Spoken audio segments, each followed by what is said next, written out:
Perez. Wilco makes a run ahead of it. Bergkamp suddenly changed pace through the centre. It's Bergkamp. That's magnificent.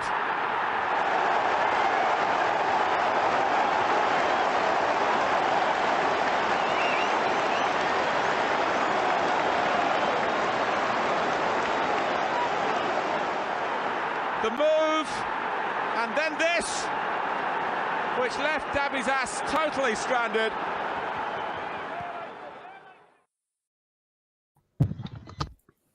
Hello, and welcome to our Bergkamp Wonderland and Arsenal podcast. As you know, my name is Karl, and I am here, your host today, because Chris only cares about French football and doesn't want to be part of ABW anymore. Those are the words of not myself, but of Danny. And since I've said his name, I'm going to introduce him first. Danny, how are you? I'm very good. And when we were talking about how Chris will never listen to this, eh? When we were talking about how useless Chris was, Sean said, "Would you say that if you were live?" I said, "Of course I bloody wouldn't." And that's how Karl starts the show. Excellent. So yeah, we're all going to be on. We're going to get scurvy in the post. I'm very good, Karl. Thank you very much for offering. There's nearly no show tonight. I forgot I'd asked Stan. And then Richard said, and then I went, I don't know if anyone's coming on. Then Karl said, I can do it. And so we are all here, ready to talk the Arsenal. We are indeed. Can we get her away from Sean as she's back visiting you, Danny? Tell her to come on and say hello. Karl says, come and wave to the boys and girls watching at home. Me? Yeah. Let me take my hair down. Got no makeup on. No makeup. She would have been chatted up by one lunatic today. So it's all right. Bloke who crashed his car. It's all right. I don't have makeup on either. Stan, do you have makeup on? We look alike when I've got no makeup on. Hello, Sean. How are you? Oh, she can't hear me anyway. Do you look the same? Let's move. You ain't got my big beak, so that's lucky. Go away now. Karl's running the show. Okay, bye. I'm also going to say hello to Richard, Cactus Cash. How are you, sir? I'm very well, my man. Very, very well. How are you? I'm not too bad. This week has seemed to be dragging a lot. And I'm very, very tired. And this week has not stopped yet. However, tomorrow, hopefully, when you listen to this, should be better. Because the mighty Arsenal are playing. And obviously, depending on the result, whether my mood plummets or it gets lifted. So we'll see. Also, with us is Stan the man. How are you, sir? Not very well, to be honest. Bad back, Karl. Bad back is the problem of my life now at the moment. But other than that, I'm glad to be here with all of you. I'm not. Danny said that there's where he lives. There's a nice shop that you go into to get a deep tissue massage, and you also get a very happy ending when you leave. That actually could be worth the flight from Vancouver. To be fair. Danny will give you the exact postcode and also who to ask for. I'm not going to say her name. Lovely man, hairy hands, but they are like a scrubbing brush. There's good exfoliation. Yeah, flight cancelled. But hang on, hairy hands. What, like Richard Keys? I think it might be Richard Keys. Oh God. Nobody stay in Vancouver, mate. Stay in Vancouver. Yeah, I don't want those hairy hands on them. Richard Keys' hands over them. Right, let's talk Arsenal. It's not been very good results lately, has it? Well, I say not good. Anybody can go to Anfield and get a 2-2 draw. I think that's quite a good result. But I think it's the way that we kind of lost the result, and also drawing against West Ham, a team that's sort of fighting relegation, being 2-0 up and not getting the desired result is obviously not very good. So I'm going to come to you first, Richard. We'll talk about West Ham first because that's the most recent game. We're 2-0 up and we're cruising. And then some people say that we threw away the lead, or we kind of did, and it's a bad result. I mean, getting any point, I think, is an okay result. But on the grand scheme of things, in the wider scheme, like, how do you see the West Ham result? I saw the West Ham result in almost a polar opposite that I saw the Liverpool result, as you mentioned a bit earlier. Whereas I think you could say it's a credible point from getting at Anfield, even though you was a bit flat because we were winning 2-0, dropping 2 points against West Ham, who in the league have not been great shakes is a bit of a kick in the teeth, especially considering the way it happened, in the sense of, that first 10 minutes was absolutely fantastic. We were playing some absolutely outstanding football. And I thought we were going to absolutely just walk all over them and steamroll them. The crowd was quiet. We were knocking the ball around, playing lovely little triangles, and just completely in control. And then, a moment of nonchalance madness. And they get a goal back, and it all changed. And then from that, we just didn't look the same, and we just looked flat. And I think that was everything from Partey trying to skip the ball over of Rice, and Rice, whether it was handball or not, putting the pressure on him and winning the ball. Everything from that was just really flat and crap. So it left a bad taste. I mean, it can happen in London derbies, or against West Ham. I think I saw, I think was it last year that Man City drew 2-2 there and missed a penalty. So I mean, it can happen. It's just a slight realization that the fact that we have to be, and we've had to be all season, nigh on perfect to even keep pace or keep ahead of this cyborg state-funded Man City side. And this was where we didn't want to drop points, and it was a bit flat. That was my overall impression at the end of it. I was just gutted that we dropped those 2 points. I mean, yeah, I agree. Stan, what do you think is like the key fundamental reason why we've kind of lost a 2-0 lead twice in a row? I mean, once you can kind of forgive, but twice, do you think it's pressure? Do you think it's playing without pressure? When you look at the Bournemouth result, when we was 2-0 down, it was all, the pressure was on us, and we just wanted to win. We wanted to just go out and try and get a result. And when we're sort of cruising, do you think the boys, being so young, and they are young, kind of just forget, or just think to themselves, oh, we're 2-0 up, we're fine, we can sort of push the ball around, not play so hard because we're 2-0 up and we're fine? Yeah, I think it's exactly that. I mean, you look at those 2 draws, and if you home in more on the West Ham one, for me, I think it was at the stage where some of our players, or I could maybe say all of the 11, were starting to believe their own headlines a little bit, because the move by Thomas Partey, what is it all about? Is that complacency? Is that being cocky, thinking that everything's in the bag? I'm just going to flick it over this player. And for me, it's a little bit more that he's one of the experienced ones. If you look at him by age, he should be one of the cooler heads on the pitch. It's not like it was one of the younger ones, a Martinelli trying to flick that didn't come off. And I think that just goes down to being a little bit too relaxed. And as I said before, starting to believe your own headlines and how good that you really are. When I looked at the last 10 games that we had to go, I had already come to terms with myself that I don't expect us to win every single game. There will be bumps in the road. There may be draws here and there. But in the manner that we started that game at West Ham, I mean, when that second goal went in, surely I couldn't have been the only one that just sort of like reclined back and put their hands behind their head with a big cheeky smile, or waiting for the onslaught of goals, and think to myself, oh, I wonder who the next scorer is going to be now. I wonder if there's going to be another couple of goals from, Jesus. And before you know where you are, the game just got away from us. And that should not have happened. And, people always want to find blame. Is it the manager? Is it the players? I think both of them can take equal parts in losing those 2 points, because I don't think the substitutions and the changes that the manager made helped the cause anymore. So I think it's a mixture of the two, and it's down to complacency. I mean, yeah, I agree. Danny, so Stan said something that I was going to touch on about coming from the manager. I mean, you always see Arteta pulling the players over, like having a word with them. And I'm sure that even he would have been saying, like, come on, guys, you got to keep on, carry on, like, come on, keep on attacking. But, at some point, even he puts his head in his hands when we lose a 2-0 lead. Do you think obviously he being very young himself, do you think it kind of stems from him, or do you think it's totally down to the players? Overexcited, I think. If you get overexcited, I mean, no one expects you to go to Anfield and win, especially even now when they've got the rubbish away and they're brilliant at home. And they go there and they get like excited kittens, and then we fluff chances. I think a lot of it is inexperience.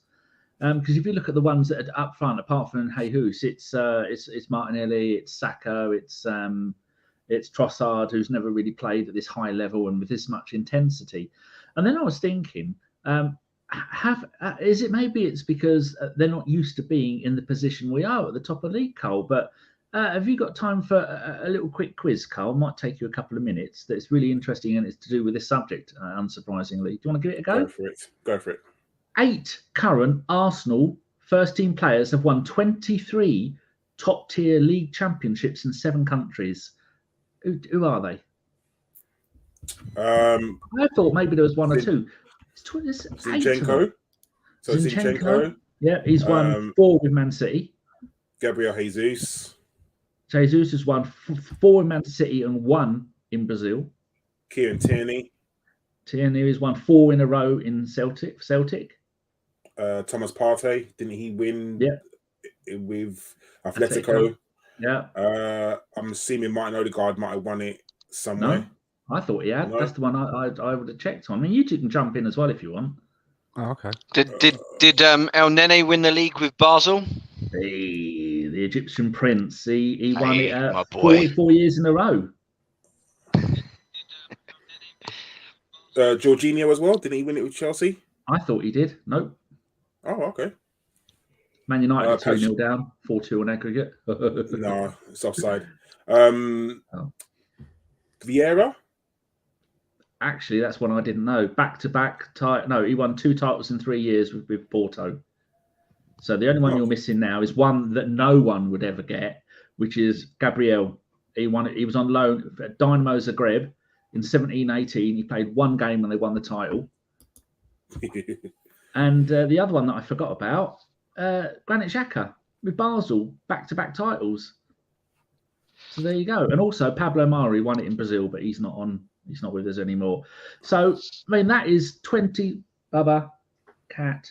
That is 23 top-tier titles. So would you say, Karl, that there is enough experience of coping and dealing with the pressure from those players? Because 1, 2, 3, 4, 5, 6 of those are regular first-team players. I mean, yeah, we should be able to deal with the pressure. And the thing is there pressure? I'm saying this because everybody from the start of the season didn't expect us to win it. No pundit expect us to be where we are. Everyone thought we'd be 4th or 5th. So you would kind of expect them to go out there with no pressure. But the problem is, and I think what Richard and also Stan touched on, was they're starting to believe themselves. They're starting to read headlines. They're starting to see interviews what people are saying about them, that they actually could win it. And obviously, when you get to this end of the this end of the season, and you're up there, you start to believe it yourself. There's no way that they're not talking about it in the dressing room. I know from the headlines will be, we're not mentioning about it. We're taking it game by game. All the normal headlines that you expect the club to put out. But of course they are. Of course they're talking about it. They must be. And I think it was Stan that sort of touched on it, where he was talking. Richard, sorry, when he was saying about the flicks from Partey. You don't expect Partey is one of the oldest members in our squad. You don't expect him to do that, especially with someone again as good as Declan Rice. He is a very good player. You would expect him to be a bit more smarter. I mean, if it comes off, everybody looks at it, it's brilliant. But the problem is when it doesn't come off, you kind of look silly. And we could talk about whether it's handball or not. I personally don't think it was handball. That's just my personal opinion.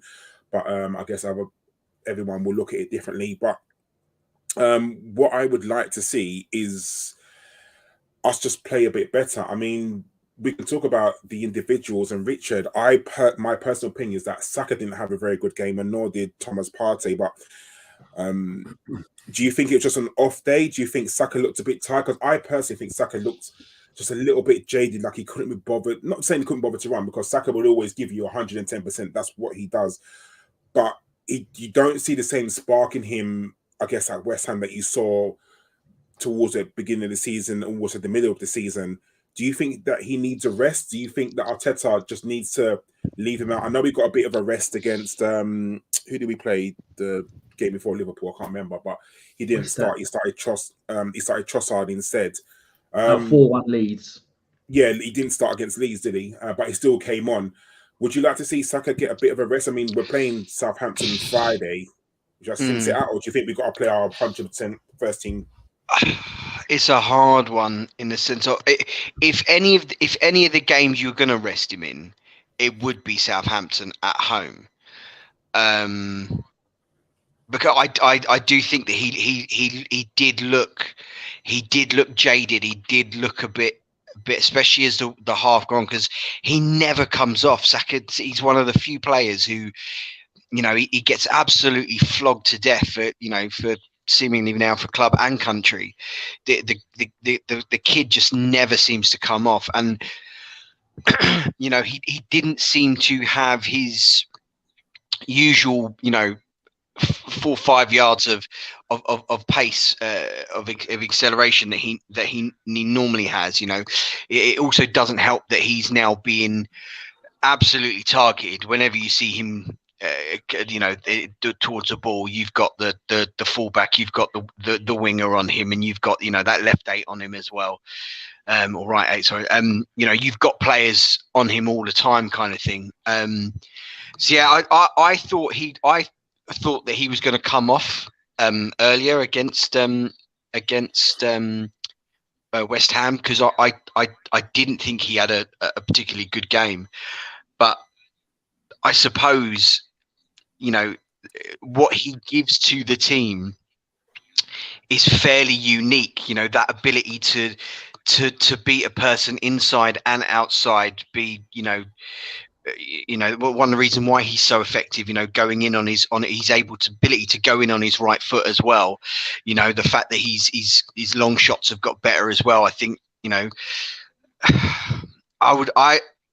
in any of the games, I think that, to answer your question, if any of the games that I would like for him to have a rest, it probably would be this Southampton game, because you could probably, slot in Trossard, or even Emile Smith-Rowe, who's barely had a kick since he's come back from injury. And at home, you could probably get away with it a little bit easier. But I mean, I know it sounds over. I could just complain about flogging him, but we need him to step up and play as many games as possible, because he's a match winner. He's an absolute superstar for us. So it is a tough one, but he has looked super jaded of late. No, I agree. Stan, do you think that Partey's games kind of changed because he's playing in front of Rob Holding? I mean, when you've got someone like Saliba on the ball, who is an absolute Rolls Royce of a player, he knows that he can get good passes from Saliba. Not to say that Rob Holding is a bad player, but you're not in possession. He's not as calm as Saliba is. So maybe he had to come deeper to get the ball, because I felt like he wasn't playing his normal game, and he did have to come deeper, and he wasn't having such an effect on the game. Do you think Saliba's got a big part of this? Maybe as well, that missing Zinchenko, he's Partey is also missing him coming into the middle to create a kind of almost sometimes at points a double pivot to help him out. And Tierney's trying to play that way to fit in to the vision that Mikel Arteta has for the fullbacks, but maybe having Zinchenko out contributed to Thomas Partey, but and also, without going into details, maybe he's got a lot on his mind at the moment as well. There's a lot of stories and things flying around about Thomas Partey, and who knows what that effect can have on you. Just and the crowd are getting his back about it, weren't they? Crowd singing songs and stuff like that. But they've been doing that since the Palace game, since the first game of the season. I don't know about that. I think he's dealt with that all season, whatever the issues and stuff like that, even from, let's say, the first game of the season. I completely agree with Stan, though. I think that missing that two-footedness of Zinchenko, partnering Partey midfield was a big loss, because you're right. Tierney was trying to do it loads, but he's so one-footed that he's always going to come on into the one side. Whereas Zinchenko is so comfortable with Yeah. either foot. It helps him out loads. Also, as well, just with the question that you asked Richard about Saka playing in the next game, I think had we had a decent result against West Ham and got all 3 points, you could probably consider giving Saka a breather if needed. But because we've come off the back of 2 draws now, I think it's going to be important for Mikel Arteta to get the winning mentality back into the team, to get the team back into a winning groove. So you'll probably see that he will pick the strongest 11 that he can to ensure that the team gets back into a winning mentality. Karl, No, got a question for you. I think that's the first time we've seen Tierney do the exact role or try and do the exact role that Zinchenko did. So do you think it was odd the fact that Zinchenko got dropped after giving away the penalty? Do you reckon it was because of the penalty? And how do you think KT did doing the Zinchenko role? Because it's something I've never seen him do before. I don't know if he got dropped per se. I think he was injured, or the story was he was injured because he wasn't even on the substitutes bench, was he? So I don't think he was dropped per se. That's not Tierney's game. Tierney is not the player to come inside and sort of try and beat a couple of defenders and become a central midfielder. He is a left back or left full back. His job is to run up and down that wing and cross the ball in. That's his job. That's how he's played his whole career. And I think to try and change his game now is going to be very hard, especially when you're not getting regular game time. When you're asking someone to do that, who you can sit out for like 5-6 games and then come in and say, right, that's going to be your new game. It's hard, especially to do that for 90 minutes. It's very, very hard. I mean, that's why Arsenal fans were kind of on Lukonga's back, because Lukonga would be out, wouldn't even get a minute on the pitch for like 7 games and then be expected to be thrown in and play 90 minutes. You can't do that. I guess we'll touch on Mikel Arteta substitutions later because I think Richard touched on it. Stan. Kieran Tierney is a left back. That's his job. He's a left fullback, and he'll defend brilliantly. He will go up and down that wing. He'll get the ball into the box because that's him. I think him not getting any game time, he's a little bit rusty, and now he's kind of getting into the groove. You can't expect him to do what Zinchenko does. The same reason why you can't expect Eddie Nketiah to do what Jesus does. You just can't do it. The same how you can't expect Granit Xhaka if he was to play in a different area of the pitch. It just can't happen. So I think Mikel Arteta may be expecting a little bit much of Kieran Tierney. You know what you're going to get with Kieran Tierney. He's going to defend well. He's going to, stay wide. He's going to get out on the wing, and that's him. But to him to try and play the Zinchenko role, he can't do it. Maybe in the summer we get rid of Tierney and we get someone who can come inside. Who that player is, I don't know. But for some reason, you have to kind of expect Tierney to not give you everything that Zinchenko does give you, because they are 2 totally different players. The same way Rob Holding cannot give you what Saliba can give you. It's just not in his nature. So I guess that's something for Arteta to think about, whether we need to change the way we play when we have different personnel on the pitch. So, it's something for us to definitely think about. Daniel, I want to touch on the game just a little bit more. So I'm going to talk about the controversial decisions. So I'm going to go around the panel quickly. So Danny, for you, was it handball by Declan Rice or not? No. But then again, the definition of handball, as we've seen, changes game to game. So yes and no. But if he was playing for Arsenal in that situation, I'd have probably said that it would have been a little bit harsh. Yeah. Stan, do you think it was handball? I'm going to say, I can't say a definite yes or no, but I would go with I don't think it was, because I've not really paid a lot of attention to it. And I did see somebody put it up on Twitter with a blurred image. And to me, I thought if that was, again, if it was the other way around, I wouldn't be so sure. So I don't think it was. No, I understand. What about you, Richard? I think it was a handball, but it's a tough one for the referee to spot in the live game. No, I agree. Like I hear everyone. Do you think it was handball? I don't, and the reason why I don't is I understand you can, why people. If you give me an argument of why it was, I would say, yeah, I kind of agree. And if you give me a reason why it wasn't, I would say I kind of agree. So I'm 50-50, just like Stanley's. It's because I do put on any decision that goes against us, I put on my Arsenal hat and I say, if that was against us, would I be angry? And I would. If that was Thomas Partey the other way around, I'll be like, it's not handball. And I guess because there's different phases of play afterwards, and I think the rule was if Rice had scored, then it may have been brought back and maybe looked at. But I don't even think VAR looked at it because it was a second phase. So, that I understand it, I could be wrong.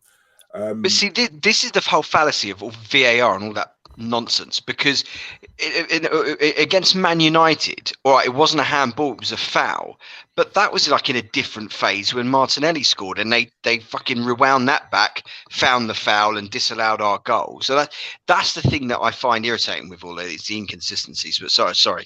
Karl, no, I agree. But remember, that's when they come out and said, "Oh, it was a mistake." I mean, too little, too late. But they come out and said it was a mistake. But yeah, no, Richard, I totally agree with you. I mean, West Ham went on to score, and I think, it was harsh. The penalty, again, so I'll go around the panels. I'll stick with you, Richard. Do you think it was a penalty? Whether it was soft or not, do you think it was a penalty? Yes. Again, judging by the same thing what you said, putting my Arsenal hat, if that was at the other end, I would have wanted a penalty. Same. What about you, Stan? Yeah, I agree with that. Exactly that. Daniel? I have to be mad not to agree with them too. It's just, we so easily blame VAR, but it's not VAR. It's the interpretation of VAR. Sometimes it is VAR, as you found out with, and I mean, even then it's not, is it? I mean, like Brentford constantly being done over, and we see in the Champions League the way penalties have been given and not being given. It's just, if you can't make your mind up, and if VAR was a bike and you kept falling off the bike, we'd take the bike off you, wouldn't we? That's what we need to do. If you can't use it properly, we're not using it anymore, because so many times you can't celebrate a goal, Karl. And it infuriates me that I don't celebrate goals anymore. And if you do, you look like a tit when it's cancelled. It's ruining it. And it's shown how many years have we had VAR for? They still can't use it properly. Take it off them. How about you, Karl? Again, it's not the VAR works. It's the users of it that doesn't work properly. You look at Brighton the other day, that was an absolute atrocious error. Like, there's been so many errors in VAR, but it's not VAR itself, because VAR works. The actual machine or everything that goes along with it works. It's the users, the human side of it that doesn't work, which is very, very silly. But yeah, I think it was a penalty. And my issue, and I'll come to Stan now, as much as I like Gabriel, and I think he's a brilliant defender, he's always got, I always feel like he's got a mistake in him. I don't know why. I trust him, but I just feel like there's always something that he just loses concentration just for a split second in every single game. Do you find this, or am I just making this up? I'm completely with you. The word that I like to use for it is sometimes he's a bit rash. Something happens and he makes a very rash decision. And it was all right in the old days. I say the old days, but when he used to make a rash decision and then go up the other end and score and put it right. He's very good. He's very good at making up for his mistakes, but he can be very rash. And it tends to be that when he does make those rash decisions, it usually costs us, because 9 times out of 10 it ends up with him being withdrawn from the field, and now we've got to work a lot harder. But I mean, yeah, I agree. This is something how sometimes you say that if you take sometimes they say, don't they? You try and take things away from people's game, and it changes them. But I do like Gabriel, but I do find that there are times when the word is that I find is sometimes, why did you need to do that? There was no need for you to have done that, and now you've gone and cost us by being withdrawn or costing us a penalty or a free kick or whatever. There's a touch of the Mustafi's about him far too often. I think it's because he's thick. You see Saliba talk and you go, there's an intelligent young man. You see Gabriel and you just think, he's the sort of bloke, if he wasn't being a footballer, he'd be a bouncer at a nightclub. True though, Saliba, incredibly intelligent, reads the game so well. And I think maybe that's just something. Not everyone's going to be a Martin Keown and read the game like an absolute genius, or Sol Campbell, where they can read it with their eyes closed. But I just think he's a little bit. You asked like the kind of thing like you said, have a little like when Sean was naughty. I'd say when she was young, why did you do that? I don't know. If you don't know, then don't do it. And you ask him why did you do that, and he'll go, I don't know. In Brazilian, no Portuguese. Seriously, I think it's an intelligence thing. Which is a shame because he's got everything else. I'm not intelligent. Shut up. It's just something he's gonna learn. But you compare Saliba and Gabriel together, and Saliba is miles ahead in every aspect of his game, isn't he? I mean, Saliba has these moments, but because he's got, I guess, good recovery pace, it makes up for it. I mean, not as many mistakes as Gabriel does, and I think you can almost expect once a game you're going to get a Gabriel mistake. Richard Boytendio in the chat just said, is it him being a little bit jaded because hasn't he played every single game without fail this season? Do you think there's a little touch of him being a little bit tired as well? Yeah, can be. You know, his the way that he plays central defence is very different to Saliba. Where you know Saliba's the reader and Gabriel's the interceptor. You know, if you was probably looking at them, let's say a pair that they're probably similar to a little bit in bygone era, say like Man United was Rio Ferdinand and Vidic kind of thing. You know, you've got, and I think generally in football that's very good. You know, you have that one who reads that game and that other one that goes and wins the ball kind of thing. You have those two players. You know, I think he's played a lot of football because we haven't had that natural left-footed centre-back, which Arteta likes to play until we bought Kivior. And even then, to get him up to speed. I think Gabriel has been actually very, very good this season. I do see and agree with you guys' points about that he has that rashness to him, and I think that's a nature of his aggressiveness and his assertiveness, and him having to take the lead as being that one that to go and get the ball and win the ball and stuff like that. I do think that his rashness and his, as Danny said, Mustafiness has been a lot less this season. Touch wood, don't want to jinx it in the next couple of games, kind of thing. The first half against Salah, in Liverpool, I thought the guy was absolutely outstanding. For a lot of that game, it was only really when we changed it round and brought on Kivior that things went a little bit titsed up. But I like that partnership, and it's no coincidence now that you've taken out that partnership of that reader and that aggressive person, coupled with taking out Zinchenko. Our defense is not as watertight as it has been for a lot of the season, because I do think Gabriel has been one of our better players all season.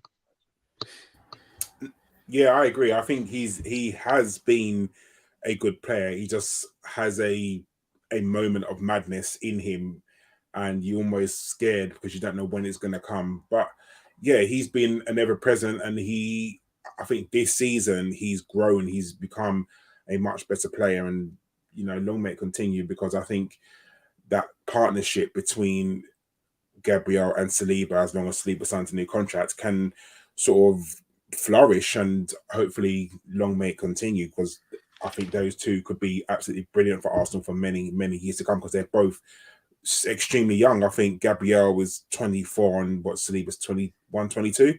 So yeah, they got years ahead of them. Danny, just want to finish off on the West Ham game. I want to talk about Arteta's substitutions. We're chasing the game because it's 2-2 and we need to score, and he brings off Gabriel Jesus. Whereas I understand that he's just come back from an injury, needs to sort of get him in take his time with him because there's the reoccurrence of that injury. Do you understand why he took him off? Because we're chasing a game. He's ultimately our best attacker. Why do you think he does that? Do you think it's purely to protect him from his injury? I think if you're going to go anywhere and get an away win, it's going to be West Ham. They're not a good side. They'd only played a few days before. We played on the Sunday and they played on the Thursday in Europe. And they did. I think they got a draw. And looking at the Liverpool game, they took Jesus off after 80 minutes. In the West Ham game, they took him off after 67 minutes for Trossard. Now, looking at the way the players were playing, I would have taken, if you're going to take anyone off, I'd have taken Saka off. Played Trossard out there on the right. Martinelli got man of the match according to WhoScored.com. And Jesus was doing well. And as soon as he went off, I thought, oh, this isn't really going to be very good. And then at 85 minutes, he took off Martinelli and brought on Reece Nelson. And then the weird one, why did you take off Odegaard and put on Eddie after 90 minutes? Why didn't you do that at the same time? If you want to change the way we're going to play. And then Jesus is on form at the moment, isn't he? Got 3 goals in 3 games. And he didn't look tired. Do you think he got taken off because he was on a yellow? Possibly. What point did he get? He got the yellow at in the end of the first half, didn't he? I think he was getting a little bit wound up because nothing was really coming together. And I suppose the core of our team is Ramsdale, Gabriel, Partey, Jesus. That's the spine of our team at the moment. And with 2 of those being booked, and Ramsdale having the game of his life, and Gabriel not playing that brilliantly at times recently, maybe that was personally. I'd have left Jesus on. I'd have left Martinelli on. And Saka, the one who had a terrible game, got a 6.1, is the one who played the full 90 minutes, Karl. So I thought that was very strange. I think there's even a shout. I was just going to say, I think there's even a shout that, I think a lot of people have identified that Saka was the one that looked like he needed the rest. Why not move Jesus into that position and bring Trossard on in through the middle? Because, Jesus was very successful at Man City coming off of the right as well. They went through that. They went through a season where he was playing more on the right than through the middle when Sergio Aguero had left, and they were playing like a false 9 through there, and he was still very productive. So we do have the variety to change things around, and sometimes it looks like Mikel Arteta was a little bit more rigid in his thinking. I mean, yeah, I agree. I mean, me personally, I would have taken off Jorginho. Sorry, I would have taken off Partey for Jorginho much earlier because Partey was having a shocker of a game. He really was. He wasn't there in that game. I would have taken off Saka, but for some reason he didn't. And kind of this is a game where you're chasing it. You're going to leave your best striker on the pitch. Like you've got to. And I don't know if he thought he'd get a moment of magic from Saka, and that's why he didn't take him off, because I would have definitely brought him on, taken him off, and put on another player. So a player I want to talk about quickly, I'll go with you, Richard, is Smith Rowe. He doesn't seem to be getting any minutes at all, not even 5 minutes here, 10 minutes here. Should we be worried about Smith Rowe, or do you think Arteta is literally wrapping him up in cotton wool? I mean, because for me, you can't protect someone that much. You got to give them some time on the pitch. You've got to give them a run out of some sorts. But he's getting none whatsoever. Like, I can't tell you, and hopefully Danny can look up the last time he even came on. I don't think he's been on the pitch. No, he did come on. He came on against looking at the stats. Bournemouth, I think. Was it Bournemouth? He came on and then got substituted off. Unused sub against West Ham, unused against Liverpool. Came on for 5 minutes against Leeds, 7 against Palace, none against Fulham. 47 minutes and got an assist. No, did he get an assist? Is that on that? I don't think it says he got an assist. Against Bournemouth, yeah, it was a header. Yeah, and then Everton, he played 8 minutes, and then he had 1 minute against Spurs on the 15th of January, and then before that he was out for 3 months of an injury. So, yeah, he's only really had one decent chance. Richard, do you think, I don't know to say this unthinkable, but do you think there's a point where he possibly could not be here next season because he's not getting as many minutes as we would hope? Possibly. There is that there is that school of thought, because just because how ruthless Mikel Arteta can be. And it is, I do find it very strange that he's not getting any minutes, considering when Mikel Arteta first came into the job and, he first brought Smith Rowe into the side against Chelsea. He was like an ever-present for, he was like one of his go-to players. He was his go-to boy. So it is slightly concerning that he's getting so little. But I'm trying my best to be glass half full on this one. Like when Martinelli was out for a long-term injury, Martinelli wasn't getting many minutes, to the point where people were saying, Arteta hates him. He doesn't rate Martinelli. He doesn't want him in the side. He's not picking him, rah. And, it turns out, no, he loved him. He was just building him up behind the scenes.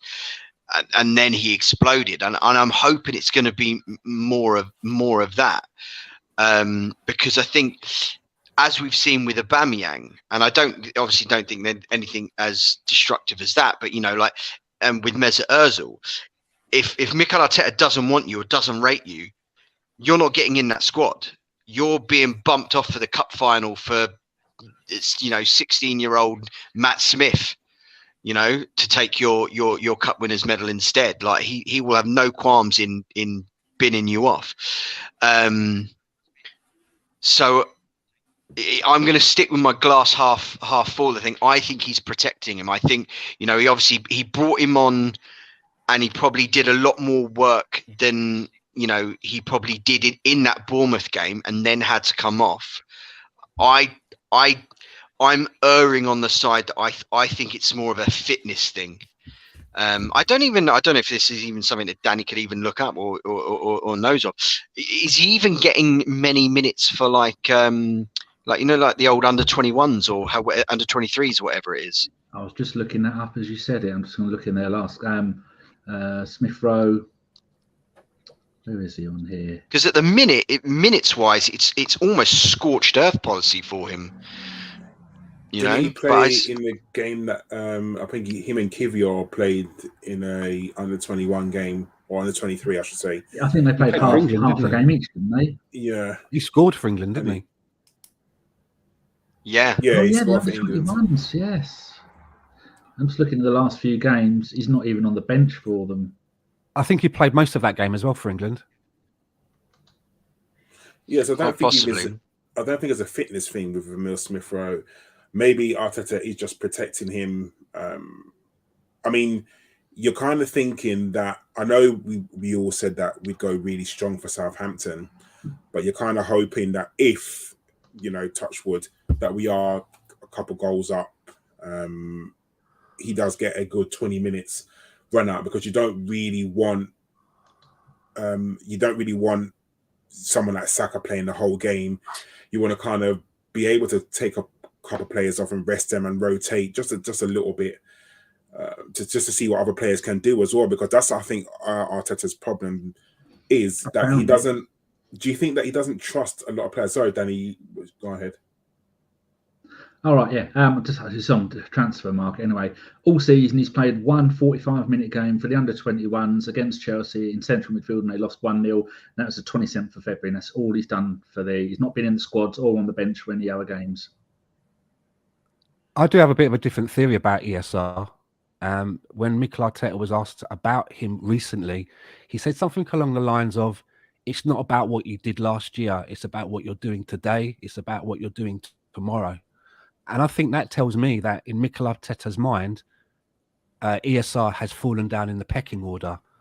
A lot of people have said, why can't he be tried in that left 8 position where Xhaka plays? And why can't he be played in these other positions? I think Mikel Arteta sees him as a left winger.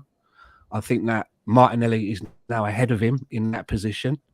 I think Trossard has come in and is now ahead of ESR as well. And if you even are looking at that left 8 position, it seems to be Teabag who's the one Sorry, wrong show. It seems to be Vieira. He's known as Teabag on Arsenal fan circle. It seems to be Vieira that is getting that shout and being slotted into that position. So I think it's a case that he's just quite simply at this moment in time fallen down the pecking order, and it's up to him to try and work his way back into contention. Yeah, I mean, you have to wonder what's gone on. You don't go from nearly being picked every single game to, and also coming on as a lot of substitutions a lot of time to just not getting hardly any minutes at all. So you have to wonder, is there something else going on there? And this is why I kind of asked the question whether the unthinkable, do you think that he could possibly be sold or loaned out next year? I guess it's at the age where you don't want to loan him out. You kind of probably will sell him because he must have some sort of value to go to a club. And I'm not too sure how many years he's got left on his contract, because didn't he sign a contract, I want to say 2 years ago when he got the number 10 shirt? Or was it 3 years ago when he got the number 10 shirt? He signed a new contract. So that curse again of the number 10 shirt has struck again, right? After Jack Wilshere's use of it. Yeah, so you're kind of thinking, I mean, if you're asking me outright whether I would keep him, 100% I'd keep him. I'll definitely keep him around because I think he's a good player, and I think he's a player that can play in multiple positions and he can help us. But perhaps sometimes, do you think that in Mikel Arteta's mind, he thinks that where Arsenal are now in his 5-year plan, that we've kind of, Arsenal has outgrown players like Kieran Tierney and ESR, that they were good for us at a certain point, but where we are now, we've now sort of like maybe moved a little bit further than that, and he wants something a bit different in those areas. And like what you just said about ESR playing in a number of positions, I don't think Mikel Arteta sees him like that. I think he sees him more as just that one position. Because like you say, if he's on the bench, someone like Trossard, for example, can play at left wing back. He can play left wing, left eight. He can play as a false 9 and on the right. There's a lot of variety there. So when you have a player like him on the bench, you can gauge it a little bit and say, okay, whoever starts to maybe look a little bit off their game or jaded first, I can slot him in there, and I'll know that when I put him in there, I'm going to get something. Might get an assist, might get a goal. But I think that maybe he looks at ESR and sees him maybe just, for one position only. And there's other players that he prefers ahead of him on that left-hand side. Yeah, there's definitely that. If a manager sees you in one position and that's where he's going to home you in, then, yeah, you have to play that position. And if you don't like it, you have to kind of make it your own. And if he's not doing that, then Arteta's going to think, well, I want to play him there. He's not doing it. So why am I playing you? And I hear it, and I can understand maybe Arteta's frustration at players not doing what he wants, because ultimately he's the manager. So, you have to do what he wants. If he tells you to track back, you have to track back. If he tells you to stay wide or come inside or whatever it is, you have to do that. And if he doesn't see that Smith Rowe is doing that, then unfortunately he's not going to be in the squad, and so be it. Unfortunately, you're just not good enough, and you're not going to be in his plans. But I mean, he was good enough last season. He was taking up those positions last season. He was. I know, Stan, what you're saying with the Arteta quote, and I agree what he's saying. In that, last season was last season, this season was last season. But it's not like this season he's been rubbish or he's been under par or not. He's been injured for 90% of it. He's not, he's not been able to fail because he's not been able to perform. And maybe that's a thing of it. That Arteta feels that he can't trust ESR's body to withstand, the pressures of playing every 3 days, because I mean that's I think Arteta's quoted that, but on numerous occasions where he said this team has got to get used to playing every 3 days, because you've got the going to be playing in the Champions League, and I don't think ESR is robust enough to really play in that left 8 role really against the side, against the top side. So, but it's a strange one with ESR. But my glimmer of hope, which I'm trying to remain positive, is the fact there's those parallels that I saw with when Martinelli was coming back from his injury, and the fact that he didn't really use Martinelli all that much at all. And like I said, so much to the point that I think people were wondering if Arteta had it in for little Gabby.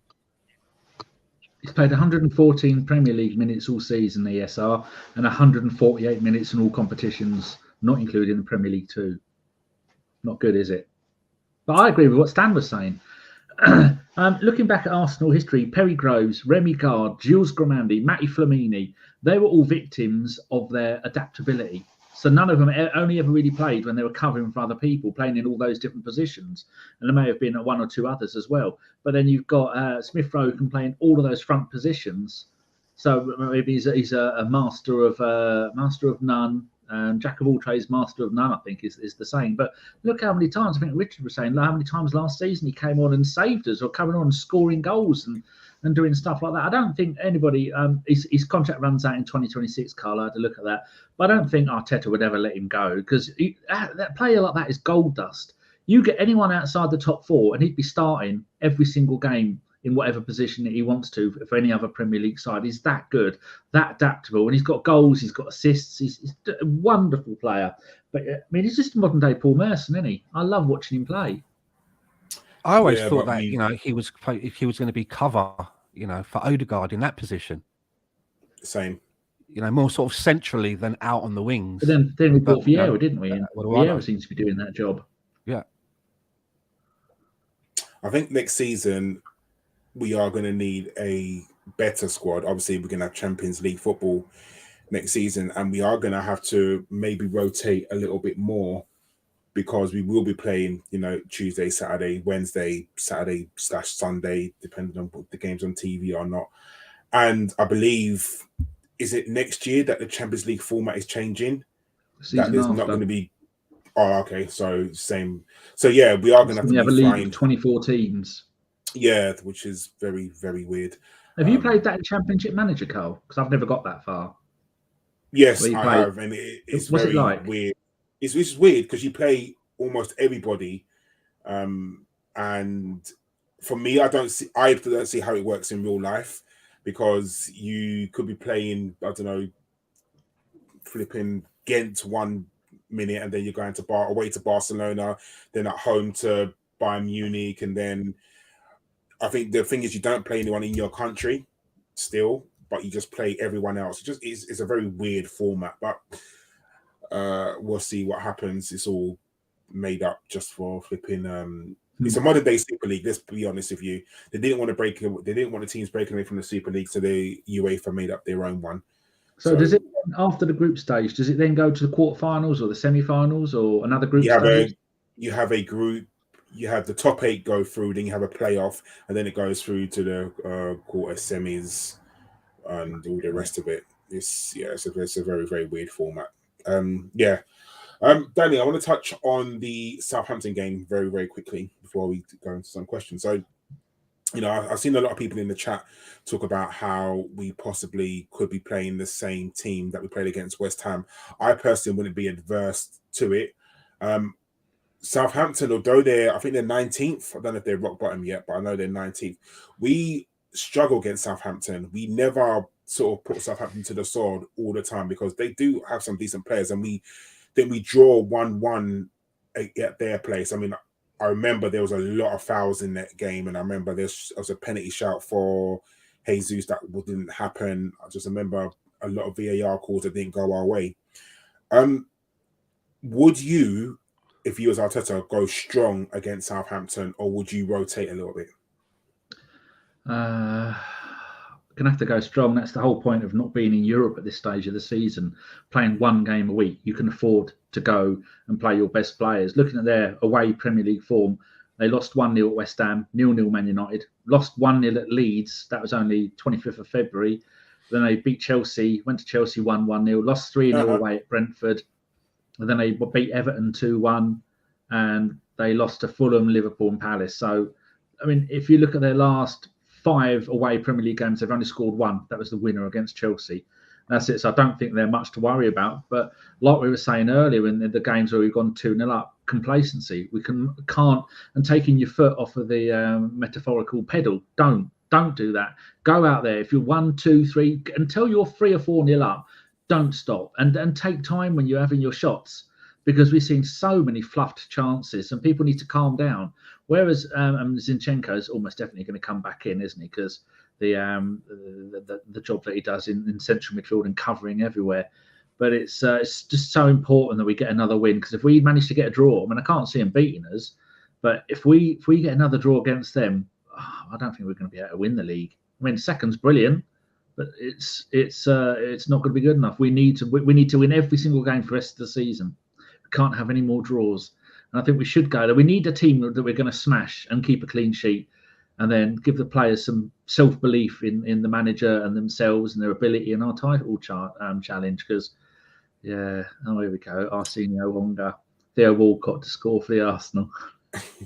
Richard, do you think that the players may have one eye on the Man City game when we play Southampton? You know, not going into challenges, pulling out, not going to 50-50s. Do you think that's a thing that could happen? I hope not.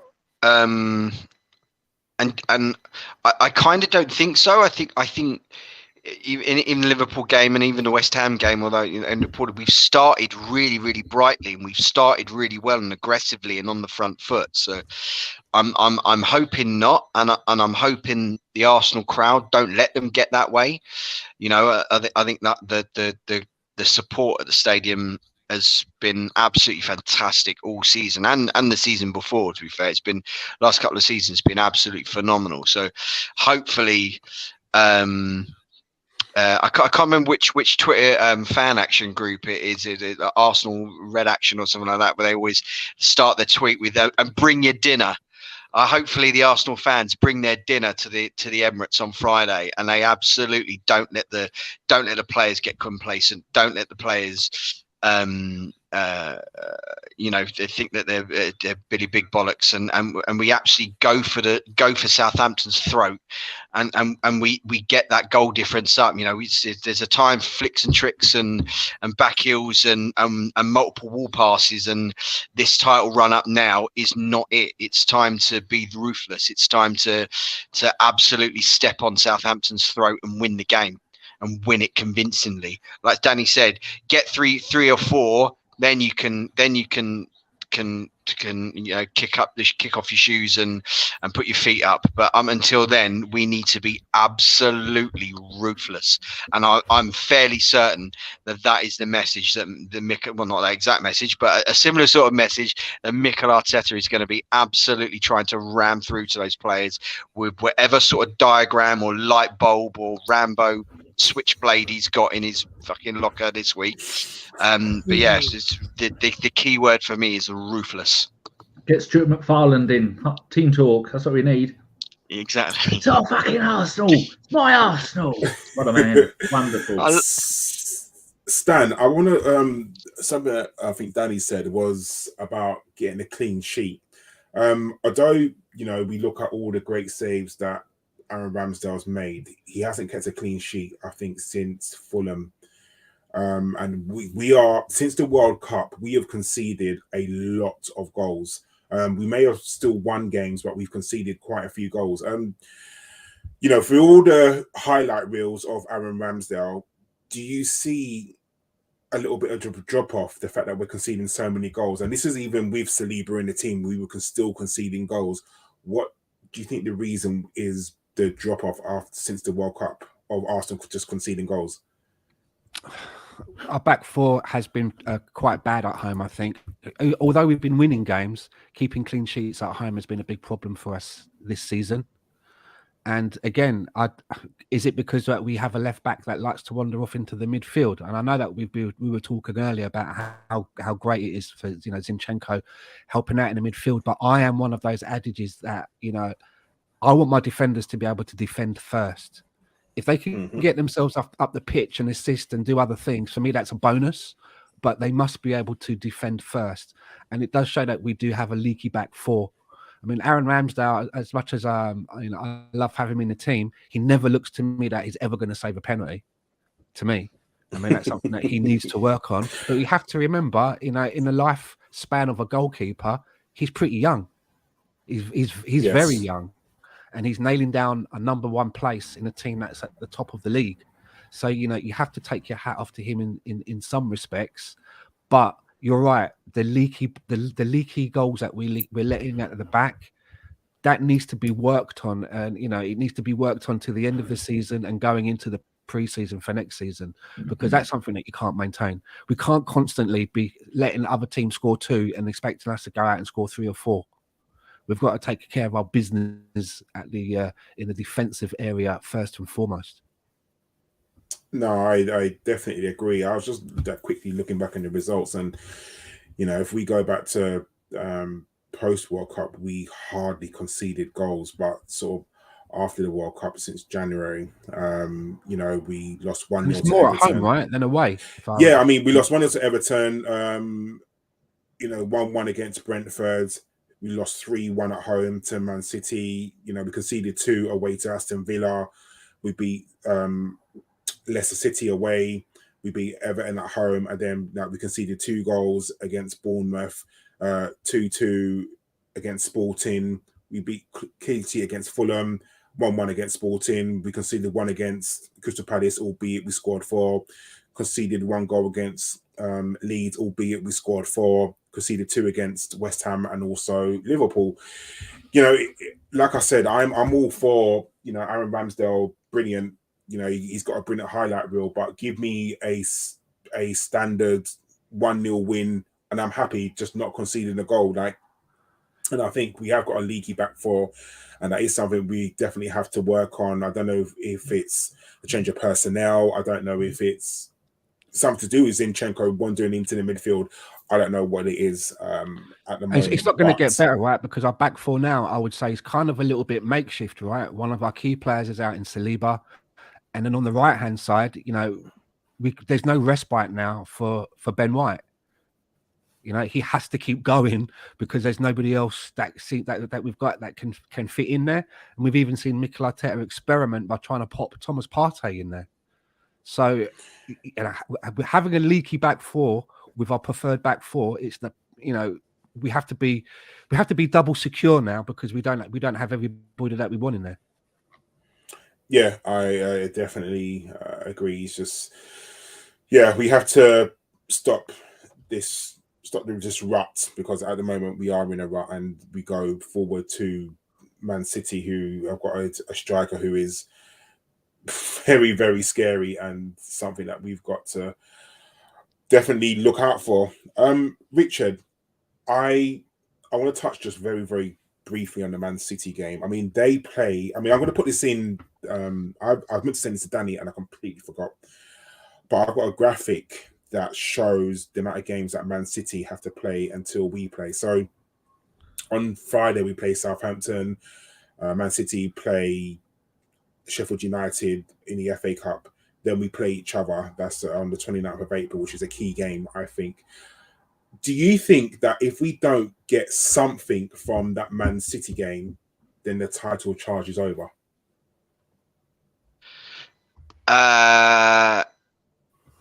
Yes, unfortunately. Oh my goodness, I'm not going to see that.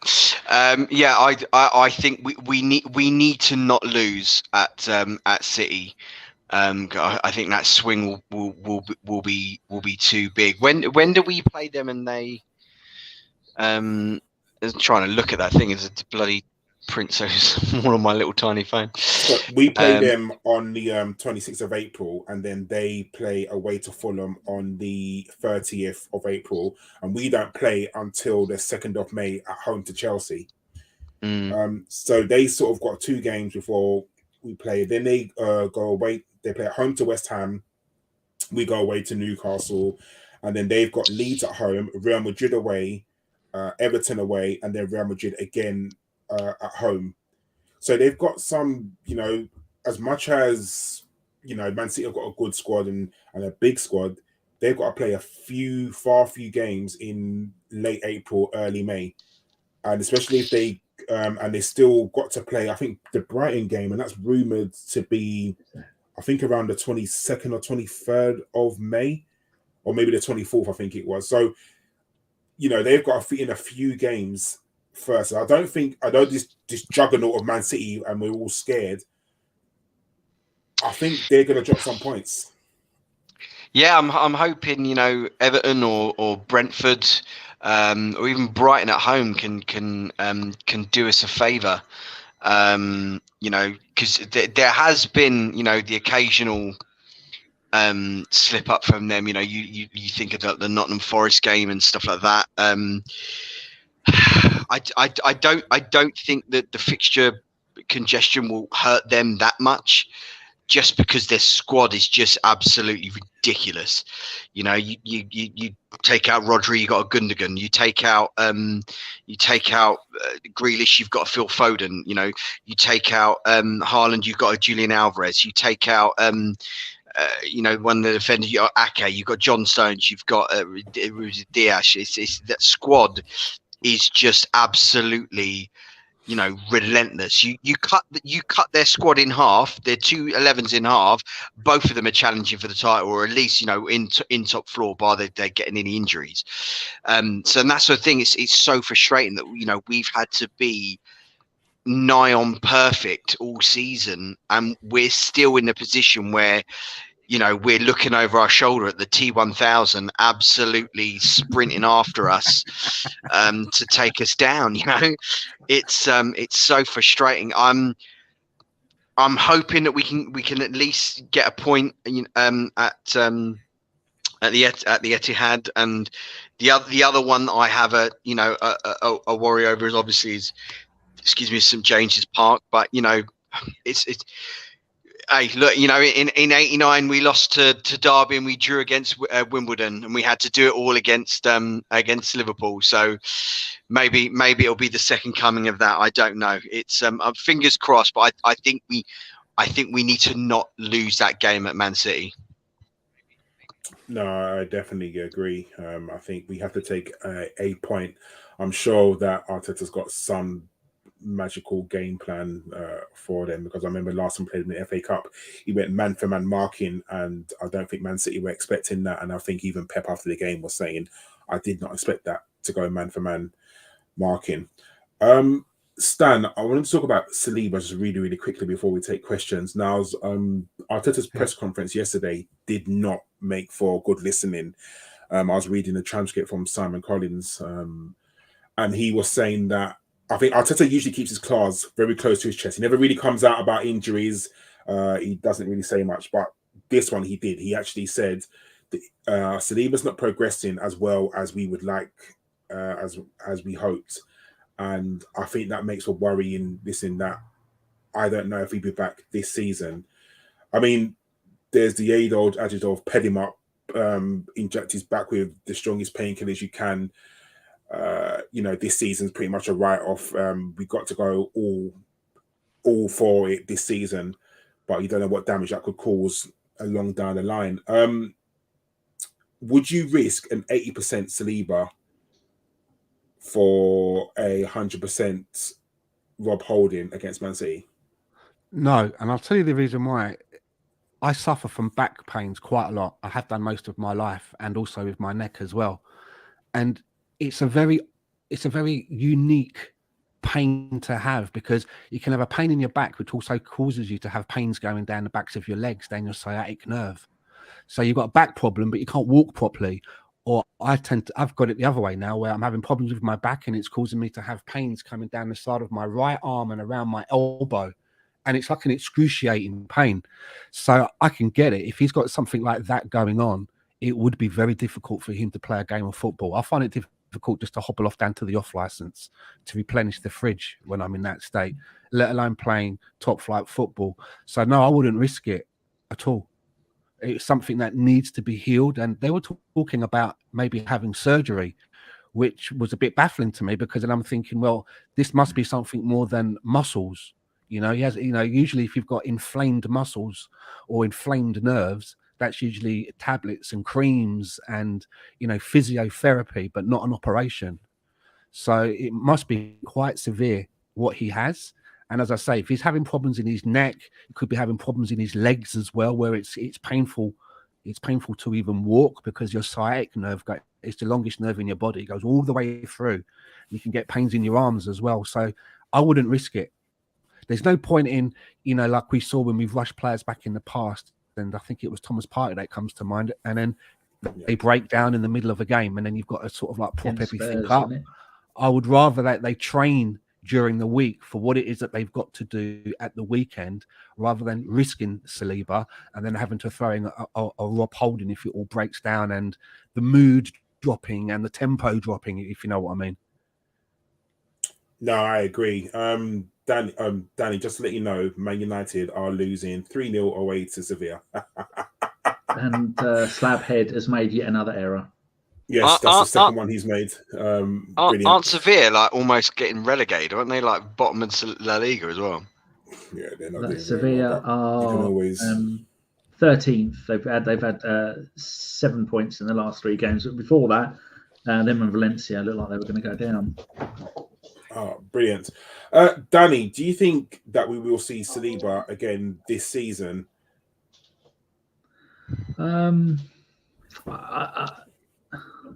We've got no choice. If he's, do players have cortisone injections anymore? They're not. Or has that been banned? Or is it didn't they used to get the old Van Persie horse placenta? Maybe we need to get Nasri on the line and get him to come and sort out his man and see if he can do something. Get a witch doctor or a soothsayer or something like that. What are you looking for? My hair bubble. Oh, I see. Interrupt me for that, you tit. We can't go the rest of the season. Tommy Ashu's out. He's not going to play again this season. And we can't afford to move Ben White into centre-back. I mean, I love Holding. Holding is a substitute player at best. I mean, somebody said that he was... he could the only play be decent next season if he played for a team that just got promoted from the Championship. I thought that was a hell of a lot of disrespect for someone like Bob Holding, who's still only, 26, 27. He's still a decent player. But you can't come in after playing, 8 minutes all season in the Premier League, then play 4 back-to-back games and be on your game. I think Big Bob can do it, but if there's any chance that Saliba can manage to get him to play, then because just tell him don't do all the running, just stay there and read the game. Like someone who's 36, you don't have to do all the running in the game. You can get your partner to go and do all the running, but then you've got to think, if we do play him, are we risking him for next season? And then next season, are we going to be in the same position next season, a chance of winning the league? I'm not sure we are. I think maybe we do try and get him back as soon as possible, or play Ben there. And who can we play at right back though? I mean, can Tierney play right back? What, Tierney right back or Zinchenko right back, and then put either or the other side? I mean, Big Bob hasn't been terrible, but he hasn't got the partnership with Gabriel, and I think maybe that's why we're seeing mistakes from the pair of them, because that's something that takes on. I mean, the only time we've not seen that is the Chelsea Cup final when Big Per and Big Bob came in together, never having to play again. They didn't even know who each other were and had the games of their life. But that is so rare. I don't think it's going to happen. But hopefully we are going to see him because we need him, because we are one more injury to that back four and we're knackered.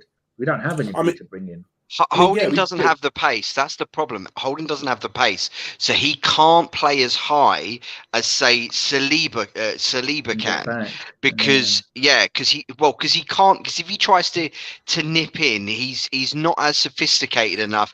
He'll just clean people out and give away fouls. And if they do beat him to the ball, he's absolutely fucked. Excuse my language. He's knackered, running the other way and getting in behind him. And then if he does try to play too high, it was something that teams kept on doing to Saliba, but Saliba had the recovery pace to help out, was playing that diagonal ball over his head and putting the ball in behind him. That's his issue. But I mean, fair play to Big Bob Holding. He's not a first choice. As I think Stan said something about earlier about, we've evolved past some of the players and stuff. Like, have we evolved past things? We've evolved past, Bob Holding kind of thing. Yeah. But he's, for a second string defender, he's better than most. Yeah. And I agree with Stan. I agree with you guys. I would rather play Holding than try to to drop a non-fit Saliba into that slot, it all getting fucked up. And do you remember when Saliba, he got injured? I think he came back from an injury in some point during the season, and he was awful for like the first 2 games or so, because he didn't have that rhythm or anything. So yeah, no, I agree with Stan completely. How about Kivior? That was just going to say that. So I know there's this age-old adage, if we don't play 2 left-footed centre-backs together, but we'd always play 2 right-footed centre-backs.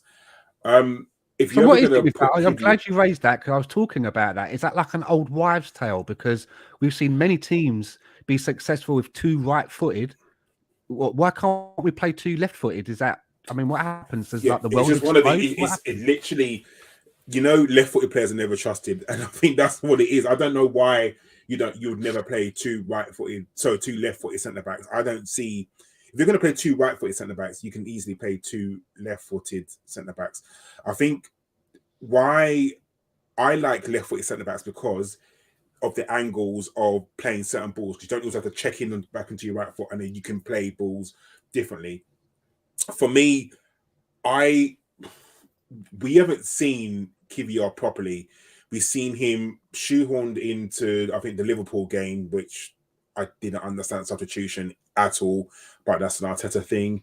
We saw him against Sporting in the first game, and he didn't have the best game, and that was his debut. So you can excuse that because he was obviously a little bit hyped, and he was probably a little bit excited. So I can understand that. You need to give him a run of games, or need to give him a game. The fact that we're not in the Europa League no more, we don't have any cup competitions, we're not going to see him properly this season in the slightest. But I think when he first was signed, wasn't he able to play in a number of positions? He could play centre back, he could play defensive midfielder, he could play.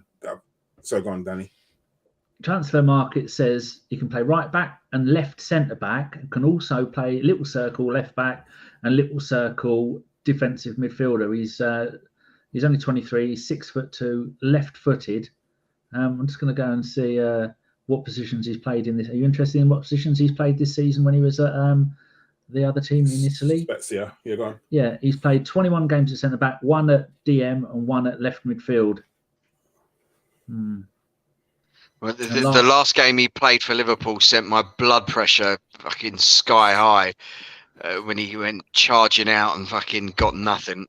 I think Karl's right. That thing where you've got that left-footed centre half on the left side.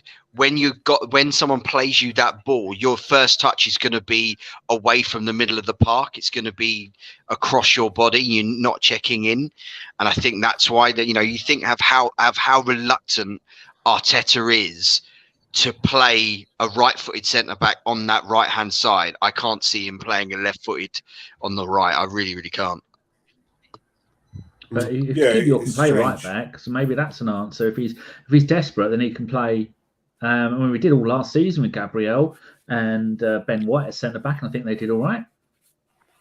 Yeah, I mean, Kivior plays right back for Poland. I think someone said in the chat, Avon. So if he does that for Poland and does it well, then it's an opportunity to maybe play Ben White at right back and then Kivior centre back. Sorry, play Ben White centre back and Kivior right back.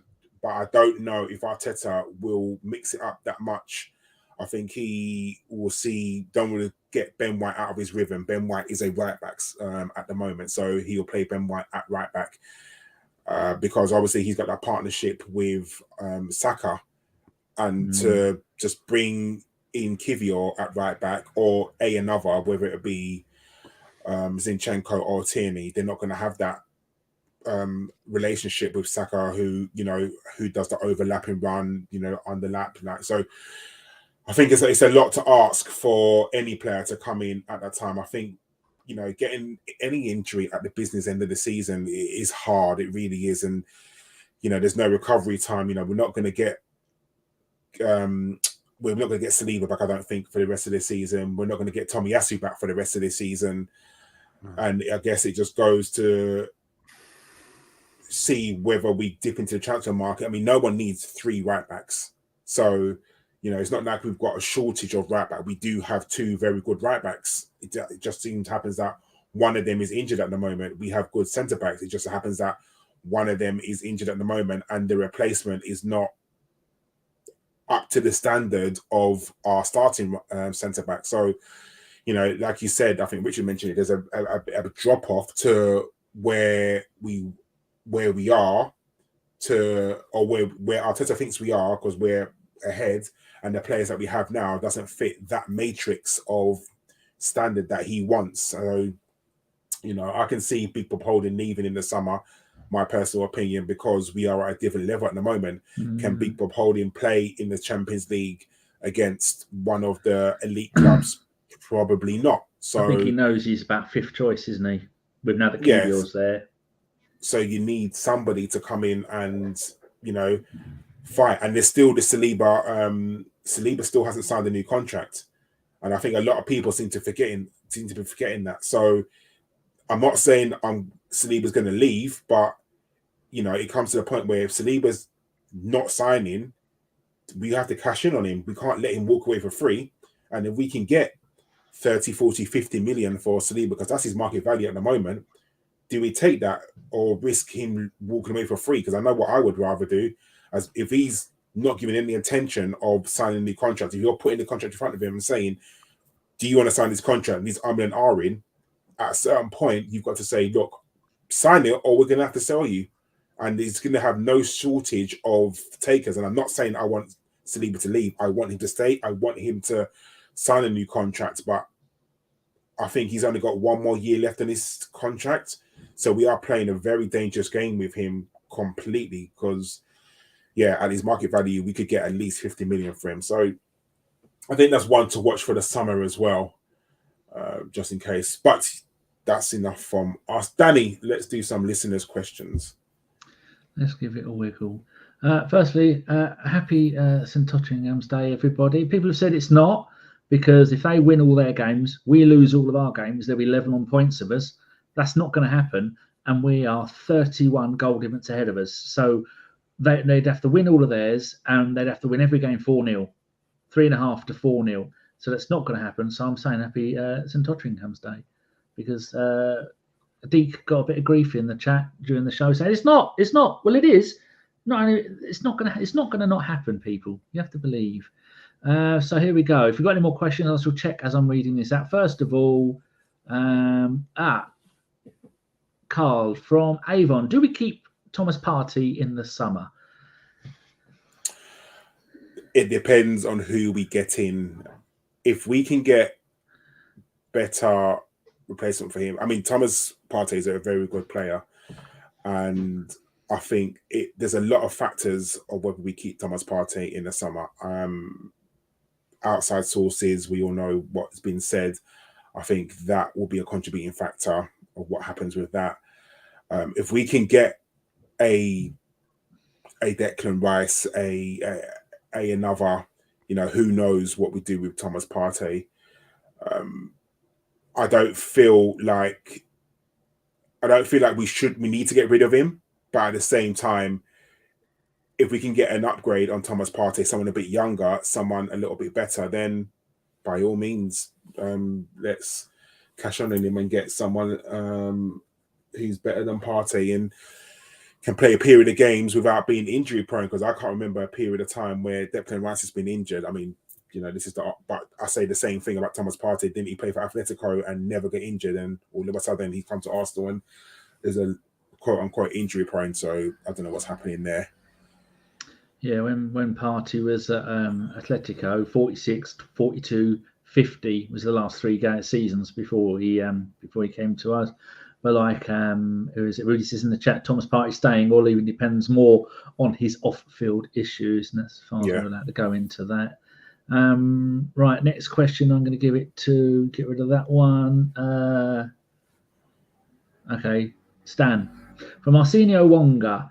Barring the City game, which I think we will lose, which games do you guys believe we will get 3 points from? Which games we could drop points and which games could be a draw? Well, I'll add to the end of that, do we need to win every single one? That's a bit of a minefield, isn't it? Because you've got that saying. Well, on paper, we should have beat Everton. And on paper we should have beat West Ham. It's extremely hard to call and go down a list and say, well, we get the 3 points there. That one might be a draw. It's important that we just try and keep a winning run together now, because the last 2 games, I think that we've dropped points, and we need to get rid of that. We need to get rid of that feeling and get back into a winning mentality. It's most important that we do that with Southampton. But like we mentioned earlier, they're a hard one to call, aren't they, Southampton? They're a little bit like that box of chocolates that Forrest Gump goes on about. You never know what one you're going to get, because they're a team that you can see them get their absolute arses kicked one week, and then the following week they can go up and play a team where on paper they shouldn't get anything out of it, and they can put them to the sword. And we've had a few troubles, haven't we, over the past few seasons with Southampton. So it's not a game that I'm going to be going into taking lightly, especially on the back of the points dropped over the last 2 games. So very difficult. I mean, at some point, someone's probably going to ask me for my match predictions for the next game. I'm just going to pull a number out of the air. Do I go with my head or my heart? Because it's so, where we are in our season now, it's very, very hard to start calling, match predictions and where we're going to finish. Karl, are you going to do predictions? Because you said make this a bit of a preview as well. You can do some predictions for the game at the end of the show. I will. Okay, lovely. Right, Richard, question for you from Phil Macker. Will a draw at City be enough for us to win the Premier League? No, I don't think it will be enough. And that's not going to be the only game kind of thing. But so we need to, as I said before, we need to not lose that game. But I don't think a draw will be enough per se, because like I say, you've got other games, like St James's Park and stuff like that. There's still going to be a few twists in the road before we get to the end destination of this league season. So it's a bit of a cop-out answer, but yes and no, really. No, I don't think it's going to be enough. I don't think it's going to be enough. Not in the whole grand scheme of things. I think it'll be a good point per se, in the sense of like the Liverpool thing was a good point, but I still think there's more to be done than just that Man City game. So it'd be no good if we draw there and then fucking stuff it up at Forest or Southampton on Friday, or St James's Park. So we need to be on it. We need to be ruthless. Good. New name here, Tim Merrick. I was going to save your question for last, but I don't want you to think that you sent the question we didn't ask it. Usually I do them in order. But Karl, all of you want your answer on this. Tim Merrick says, I know it's really early to ask, what is your realistic goal for next season? So I'd like you to do Premier League, FA Cup, League Cup, Champions League, and Charity Shield, because we're going to win the league. I think we need a trophy very, very soon. We won the FA Cup in 2020. I think we definitely need a trophy. I think we definitely threw away some of the games. The FA Cup we didn't throw away the FA Cup because we played Man City, and to go away to Man City is very hard.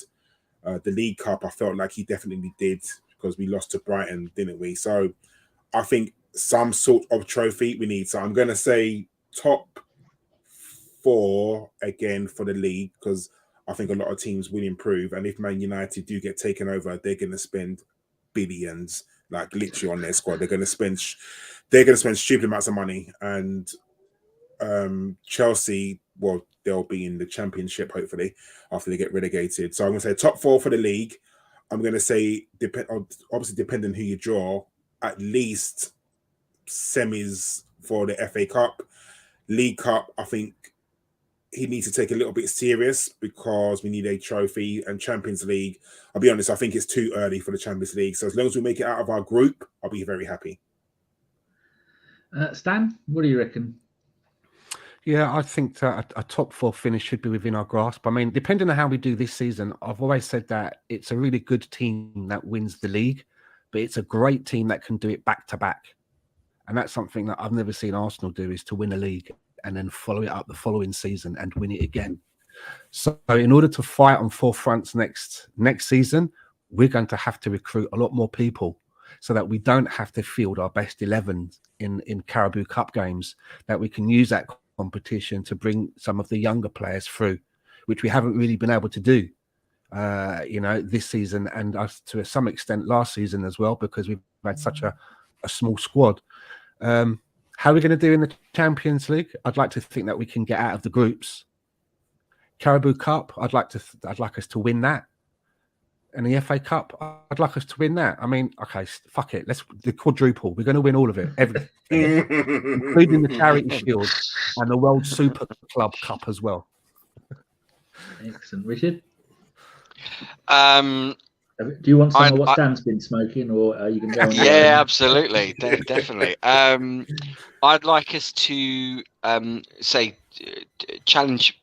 Get top four and challenge for the title. I think it's going to be very, very difficult. As I echo what the lads have saying, you're going to have Newcastle spending a pot. You're going to be fucking Man United spending another, load of money on fridges and stuff like that. And you're going to have Chelsea spending another billion on 8-year contracts, so it's going to be even harder again next season. I'd like us to win the FA Cup. I love the FA Cup. I love the fact that we got the record in the FA Cup. I'd like us to extend that. I'd like us to have a good deep run in the League Cup with our youngsters. Back under the Wenger years, I used to love watching the League Cup because that was where you got a glimpse of the future. Yes. Your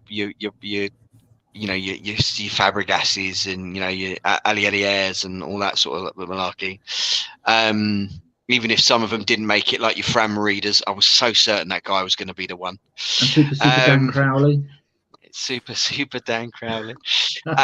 Champions League, I'd like us to try and maybe get quarterfinals.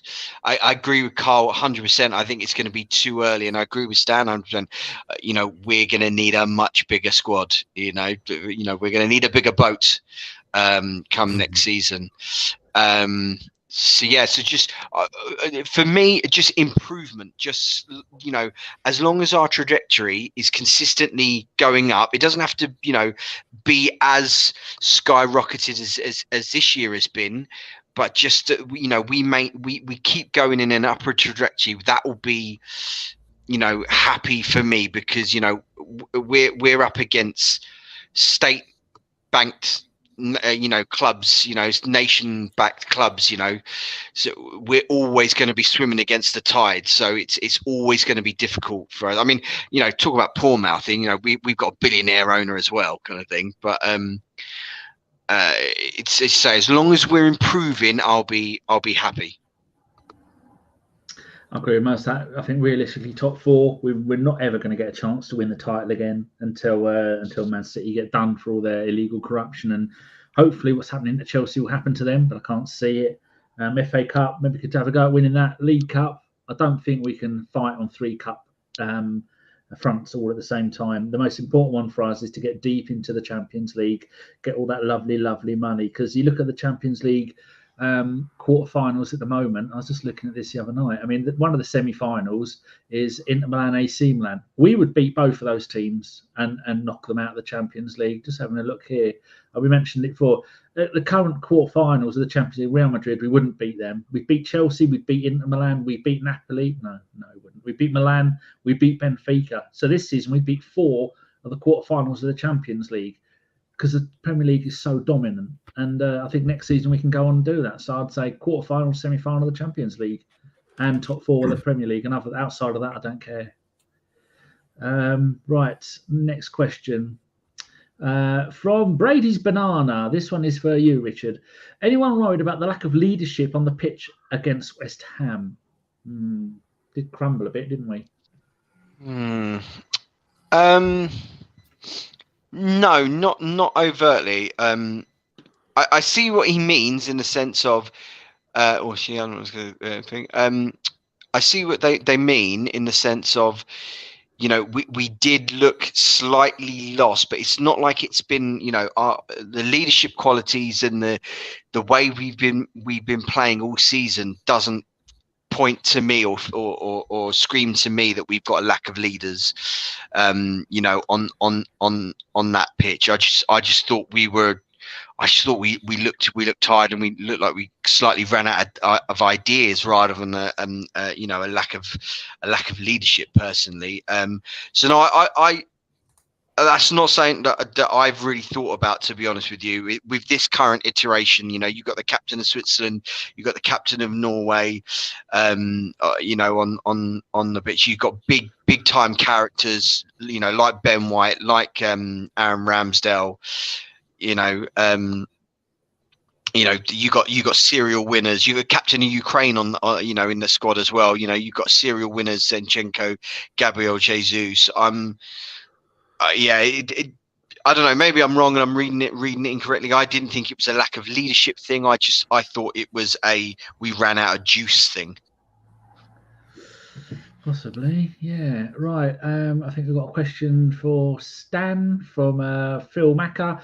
Has Saka signed a new deal yet? Hold on. You can ask him.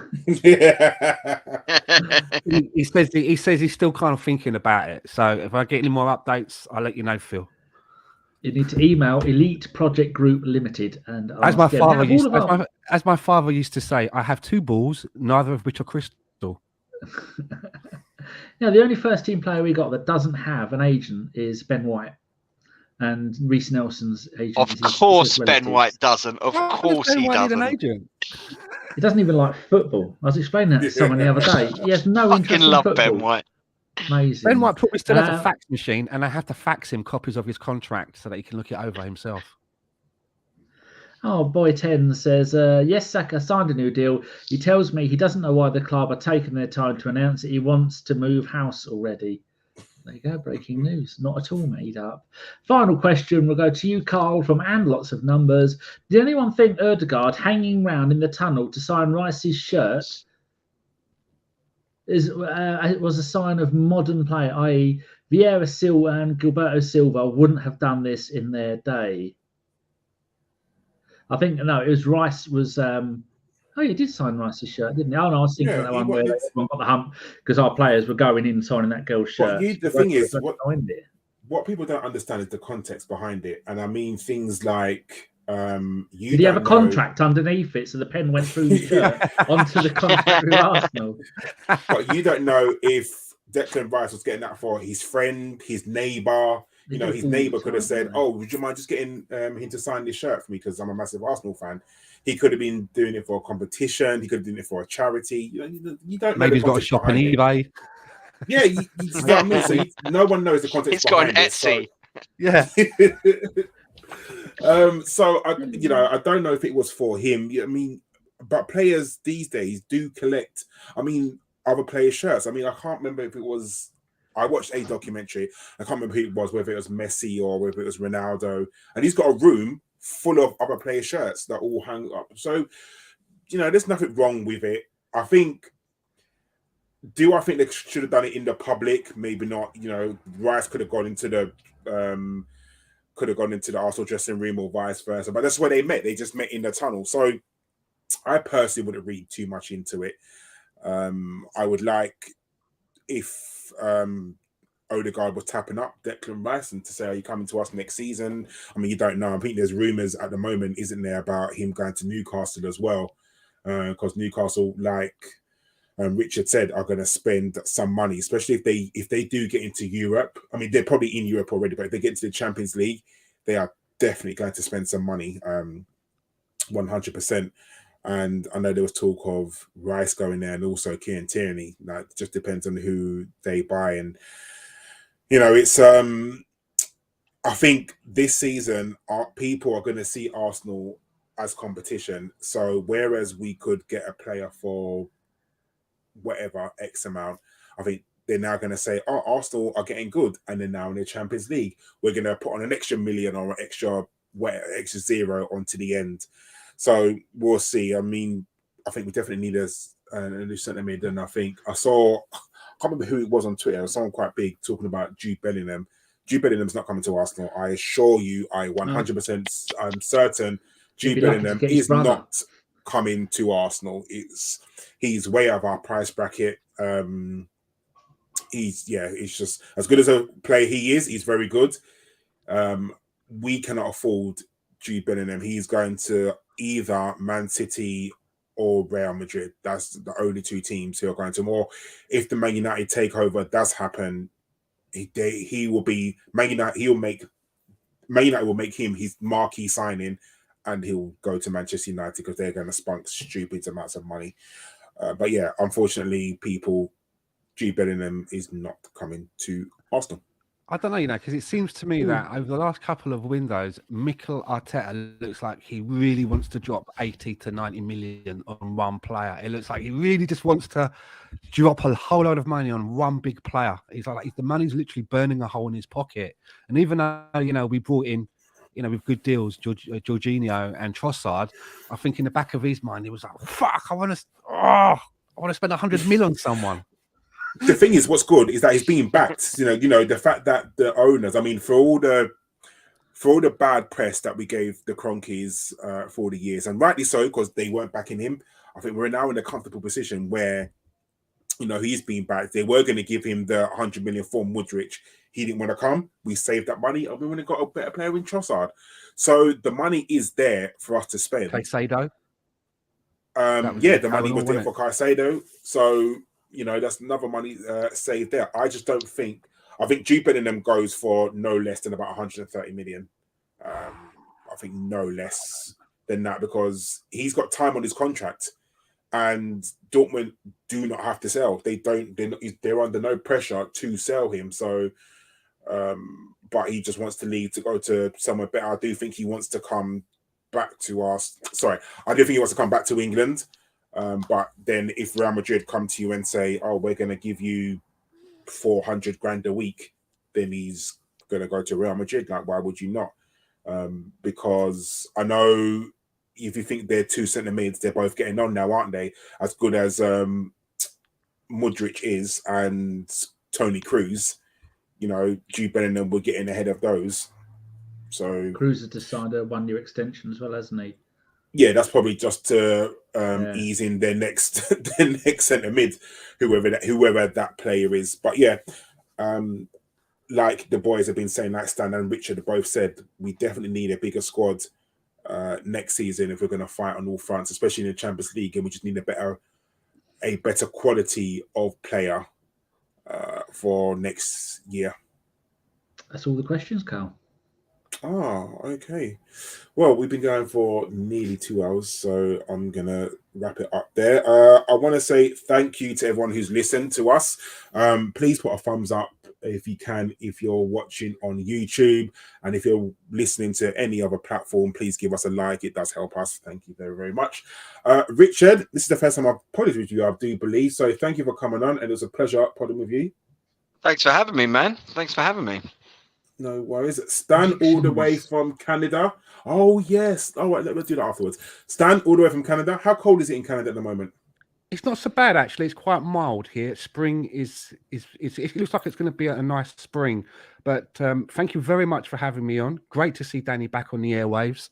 And if anybody is over this way, later on at around about 5:40 Pacific time, tune into the Arsenal fan circle where me and the lads and Tony will be basically repeating exactly everything that I've said here today on this podcast.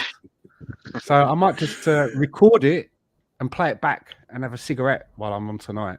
So join us. And also, if you are looking for some Arsenal mugs, caps, and some stuff like that, check out my Etsy store, the Gooner Shack, which is on Etsy.